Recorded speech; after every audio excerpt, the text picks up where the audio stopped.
Unlike other brands' lukewarm attempts at producing a premium sub-brand, Hyundai seem absolutely determined to make Genesis a household name. Their lineup now includes an impressive 7 models, with 3 of them being fully electrified, with more in the pipeline, including the breathtaking Convertible X, which was revealed this week at the Los Angeles Auto Show. This is the GV70, which is the SUV sibling to the likeable G70 Saloon, which I reviewed earlier this year. The V in its name stands for versatile, due to this being a practical size and 4-wheel drive as standard. Demand for these mid-size SUVs continues to skyrocket the world over, including in the UK, where Genesis is still a pretty new brand. It's hoping that models like this, the GV70, will help crack Europe with excellent value and high-grade kit. With prices starting from just under £40,000, it certainly looks very, very promising. Hi guys, I'm Tish and welcome back to my channel Auto Social UK. In today's video we're going to be getting to know the GV70 and I'll tell you everything there is to know about this fabulous looking vehicle. So if that sounds good, then please keep watching, and if you do like new car reviews and car content, then don't forget to go ahead and hit the subscribe button. So let's start by talking about design, because this car certainly demands attention with that great big Bentley-esque grille and the Bentley-esque badge as well. You've also got creases down the side which make it feel very, very premium. It's clear that when Genesis designed this car, they wanted it to demand attention on the road, and that's exactly what it does. In the sportier model that I have, you've got the black front grille and you've also got a black diffuser down the bottom there as well. I really love the design of the GV70. In fact, I think that this Bentley-esque design looks best on the larger models, like this and also the GV80. The only thing that I'm not too sure about on the design of this car is the front headlamps. I think that it just cheapens the model very, very slightly. But overall, it's a great looking car, isn't it? It actually sits on 19-inch wheels, which are the smallest available to the GV70, but I don't think they look small on the car, and they're in quite a nice design, which is slightly subtle for some of the new car designs that we're seeing nowadays, but it really suits it. And it also rides better on those smaller wheels, which I'll talk about a little bit later on. So there's an electric version of the GV70 which has been recently introduced. However, there's no hybrid version, which is kind of odd because Hyundai have the plug-in hybrid, the mild hybrid, the strong hybrid. So Genesis did have access to all of these engines. However, they chose to just go straight from standard petrol and diesel to electric, which I don't know, it's kind of nice that in these executive cars that you might have the option of having a hybrid. So you have that backup of the combustion engine, but you can get a lower bit rate and you can also kind of run in electric solely if you're only doing short journeys to and from work. So I do think that's a bit of a shame. But talking about the actual engines that are available, there's 2 to choose from. So the petrol is a 2.5 litre petrol, producing around 300 brake horsepower, and it will go from 0 to 62 in 6.1 seconds, which for a car that's this size, I think that's quite impressive. The diesel is a little bit slower. It gets just over 200 brake horsepower, and that will go from 0 to 62 in actually, I think, a respectable 7.9 seconds, which is still not slow and probably the car that I would lean towards if I was going for a GV70, just because it can get quite thirsty when you're driving this car a lot. I've seen some people online saying that they're getting an average of 20 miles per gallon. However, I do think that's because they're pushing it a little bit hard, because in the time that I've spent with the GV70, which has just been driving people around, leisurely enjoying this car, I've seen 30 miles per gallon, so that's much better. But nowadays we are used to higher fuel economies in cars with hybrids, so perhaps that is a little bit low. One of my favourite pieces of technology attached to the GV70 is the ability to move it using just the key. This is really handy if you've got a tight parking space or if you just want to impress your friends. So simply turn it on using the key, and then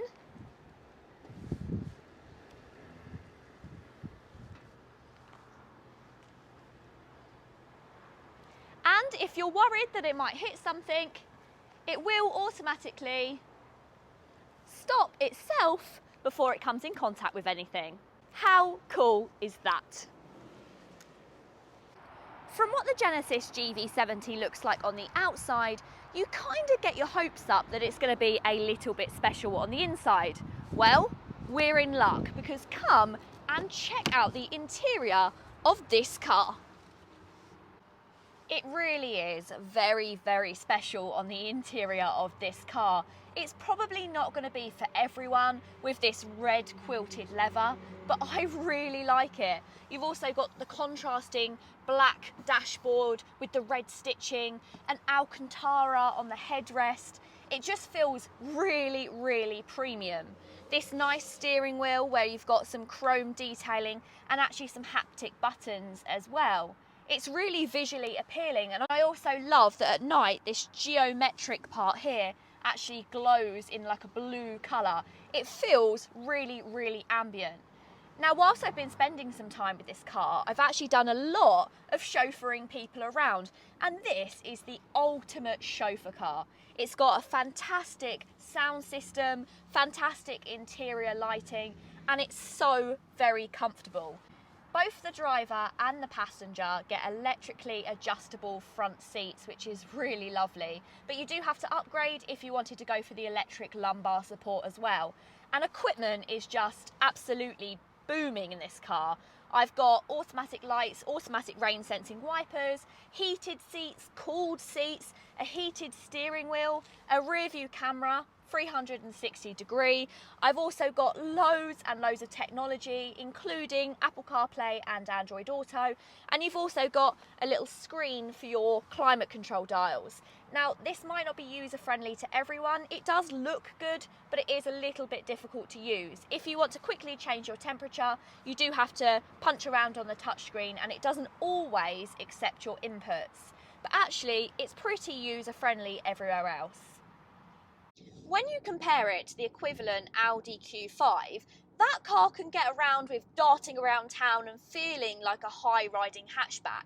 However, this feels much more like a large SUV. It's only around 20mm wider than, say, the Mercedes GLC or the Audi Q5, but it feels bigger than that on the road. You're kind of always checking your mirrors to make sure you can fit through spaces. But Genesis are aware of this, and what they've done is they've given you a few features to make it easier to live with, and that includes some little reversing cameras, reversing lights. So as you're reversing, it lights up the road and it shows you where the car is heading, which I think is quite handy, and especially considering it's already got that 360 degree parking camera. You've also got the little camera that comes up when you're indicating to show you your blind spot. It's just very, very handy, and it also gets all of the safety equipment as standard that you'd expect. Blind spot warning, you've also got lane assist, which is really easy to turn off. I love on Hyundais that they put the lane assist button on the steering wheel, so you can very quickly turn it off straight away if that's something that you don't like. And actually, I have found, because this is such a large car, you do spend quite a lot of time around town and on the back roads going over the lines, so it's handy that you can turn it off.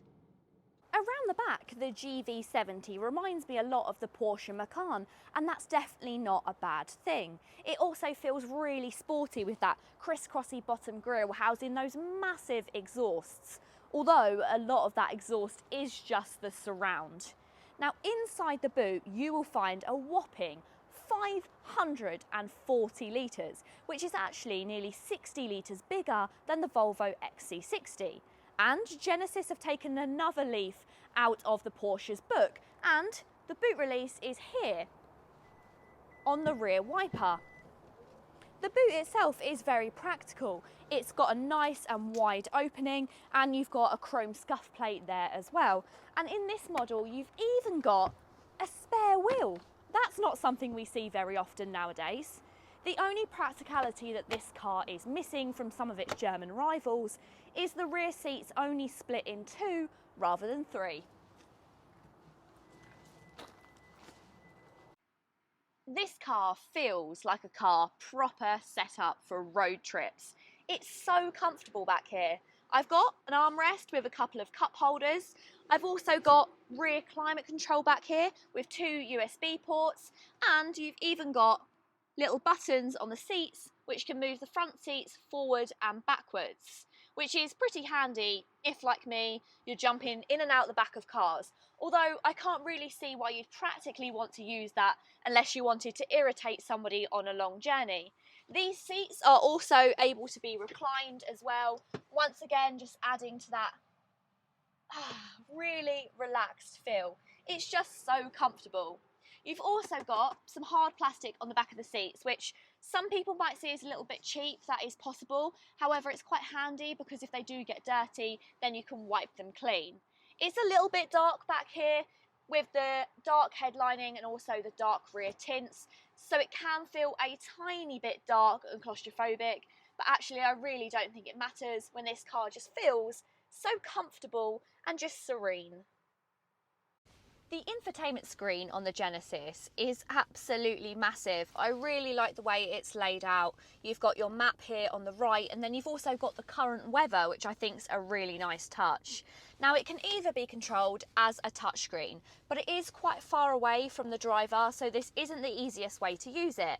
But luckily, you've actually got this dial down here, which will control your infotainment system. There is loads of different settings to play around with, and I love the fact that they still have a physical dial. It makes it really easy to use, really easy to find things very quickly. The only problem is it is just down from the gear selector, which means occasionally you might twiddle around with the wrong one instead, which can be a little bit annoying, but actually I've done it once or twice in the week that I've been driving this car. There's lots of buttons still for physical shortcuts, satellite navigation, your radio, your media. It's all just very simple and it still feels very premium. Genesis have made ownership extremely appealing with the Genesis Care Plan. This is designed to take all the pain out of car ownership. So all maintenance and inspection services are included in the price, and they last for 5 years or 50,000 miles. This means that your regular oil, fluid and filter changes are all included in the car's purchase price. You can even get replacement wiper blades fitted if they're needed. In addition, Genesis will also come and collect your car for servicing, and they'll even leave you with a courtesy car when your car's being worked on. The 5-year care plan also includes 5-year navigation and software updates and connected services which will operate throughout the duration of your care plan too. Well, this is starting to sound very good value for money, isn't it? Although the handling isn't quite as good as, say, its Audi competitor, it's still pretty good. You just have to give it a bit more time to think about it. The Audi can kind of change direction very quickly, whereas the Genesis fights you a little bit if you want to do that. But like I said, if you drive this car like an executive SUV, nice and casually, I feel like it's got more than enough kind of handling and also the power as well. I think that it's got more than enough power and it feels really good on the motorway. When you're on low speeds, you can kind of hear a nice amount of noise from the back of the exhaust, which is rare nowadays, but actually once you get on the motorway, it settles down, it's nice and quiet. I do just think it's a very, very good all-rounder. And you might be thinking, Tish, you're being very complimentary of this car. And I am, because I really like it. The thing is I'm not a Range Rover girl. I don't drive those types of cars very often. And maybe I should start, because I've really enjoyed my time with the Genesis, and it's been nice just to kind of be able to give people lifts in this car and know that they're all comfortable. Everybody can have their own kind of temperatures. Yeah, it's been a nice experience. Where rivals like the BMW X3 have toned down and simplified some of their designs, Genesis seems to be adhering to those people who want something that look and feels proper old school luxury. On paper, it's a tremendously good deal compared to other European competitors. The standard kit list is huge, and also the optional technology sometimes far outstrips what BMW, Audi and Mercedes can offer in this segment. But the GV70 isn't just a car for people who want something different for the sake of it.